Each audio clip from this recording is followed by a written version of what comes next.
Hello friends, എല്ലാവർക്കും നമസ്കാരം. എല്ലാവർക്കും നമ്മുടെ പുതിയ വീഡിയോയിലേക്ക് സ്വാഗതം. ഇന്ന് നിങ്ങളായിട്ട് ഷെയർ ചെയ്യുന്ന റെസിപ്പി നമുക്ക് വളരെ ഈസി ആയിട്ട് ഉണ്ടാക്കിയെടുക്കാൻ പറ്റുന്നൊരു കൈപ്പത്തിയുടെ റെസിപ്പിയാണ്. ഇതൊരു പഴയകാല നാടൻ പലഹാരമാണ്. നമ്മുടെ അമ്മമാരൊക്കെ ഉണ്ടാക്കിയിരുന്നൊരു പലഹാരമാണ്. വളരെ ഈസി ആയിട്ട് ഉണ്ടാക്കിയെടുക്കാൻ പറ്റുന്നതാണ്. അരിപ്പൊടി വെച്ചിട്ടാണ് നമ്മളിത് ചെയ്യുന്നത്. വളരെ ഹെൽത്തിയാണ്. നമുക്ക് കറിയുടെ കൂടെയോ അല്ലെങ്കിൽ തേങ്ങാപ്പാൽ ചേർത്തോ ഒക്കെ കഴിക്കാവുന്നതാണ്. വളരെ ടേസ്റ്റി ആയിട്ടുള്ളതാണ്. അപ്പോൾ എന്തായാലും നിങ്ങളൊന്ന് ട്രൈ ചെയ്ത് നോക്കുക. ട്രൈ ചെയ്ത് നോക്കിയിട്ട് നിങ്ങളുടെ അഭിപ്രായം കമൻറ്റ് ബോക്സിൽ മറക്കരുത്. നിങ്ങളുടെ ഫ്രണ്ട്സായിട്ടൊക്കെ ഷെയർ ചെയ്യുക. അപ്പോൾ നമുക്ക് ഈ കൈപ്പത്തിരി ഉണ്ടാക്കാൻ തുടങ്ങാം.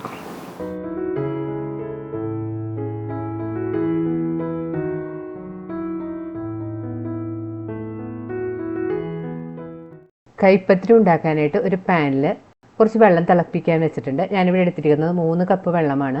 2 കപ്പ് പൊടി വെച്ചിട്ടാണ് കൈപ്പത്തിരി ഉണ്ടാക്കുന്നത്. 1 കപ്പ് പൊടിക്ക് 1.5 കപ്പ് വെള്ളം എന്ന അളവിലാണ് നമ്മൾ എടുത്തിരിക്കുന്നത്.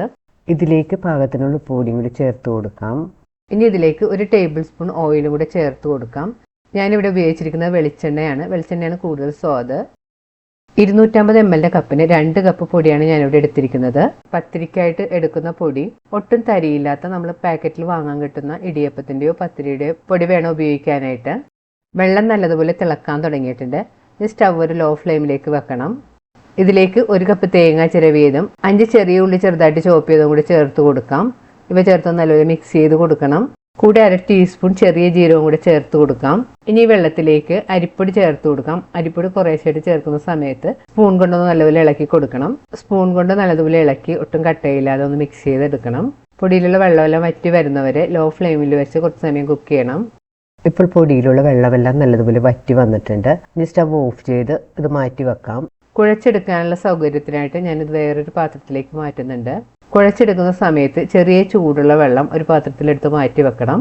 കൈപ്പത്തിരി നല്ല സോഫ്റ്റ് ആയിട്ട് കിട്ടാനും സൈഡൊന്നും പൊട്ടിപ്പോകാതിരിക്കാനും ചൂടോടെ തന്നെ ഇത് കുഴച്ചെടുക്കണം. നല്ല ചൂടോടെയൊക്കെ നമുക്ക് കൈ കൊണ്ട് കുഴക്കാനൊക്കെ ബുദ്ധിമുട്ടായിരിക്കും. അപ്പോൾ സ്പൂൺ ഉപയോഗിച്ച് ഒന്ന് നല്ലതുപോലെ ഒന്ന് മിക്സ് ചെയ്ത് കൊടുക്കണം.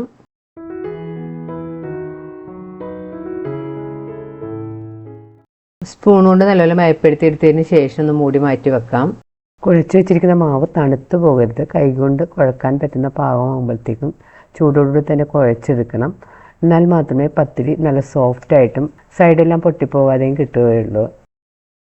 കൈപ്പത്തിരിയുടെ മാവ് കുഴച്ചെടുക്കുന്ന സമയത്ത് ചൂട് കൂടുതലാണെന്ന് തോന്നുകയാണെങ്കിൽ നമ്മൾ നേരത്തെ മാറ്റി വെച്ചിരിക്കുന്ന ചെറിയ ചൂടുള്ള വെള്ളത്തിൽ കൈയൊന്ന് പതുക്കെ മുക്കിയതിന് ശേഷം കുഴച്ചെടുക്കാം. കുറച്ച് ചൂടിൽ തന്നെയാണ് ഞാൻ കുഴച്ചെടുക്കുന്നത്. കുഴക്കുന്ന സമയത്ത് കൈയൊന്ന് വെള്ളത്തിൽ മുക്കിയിട്ട് വേണം കുഴച്ചെടുക്കാനായിട്ട്.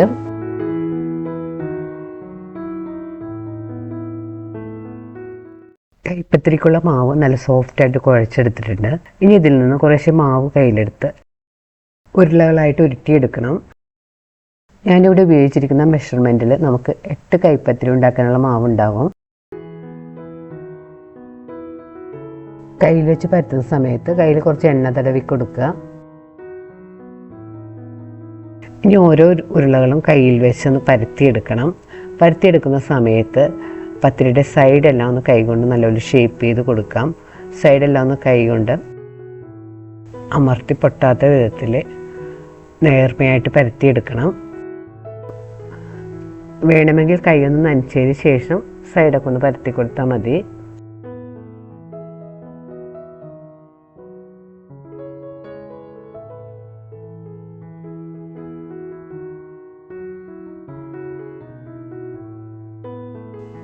ഇനി പത്തിരിയുടെ നടുഭാഗവും കൈകൊണ്ട് തന്നെ കനം കുറച്ച് പരത്തിയെടുക്കണം.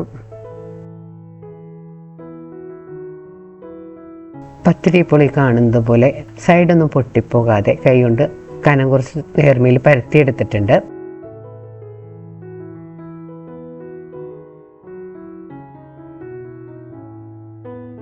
പരത്തിയെടുത്ത പത്തിരി ഞാൻ ഇതുപോലുള്ളൊരു പ്ലാസ്റ്റിക് ഷീറ്റിൽ കുറച്ച് എണ്ണ തടവിയതിന് ശേഷം ഇട്ട് കൊടുക്കുന്നുണ്ട്. ഇതിൻ്റെ പുറത്ത് വെച്ച് വേണമെങ്കിൽ നമുക്ക് കൈകൊണ്ട് ഇതുപോലെ ഷേപ്പ് ചെയ്തെടുക്കാം.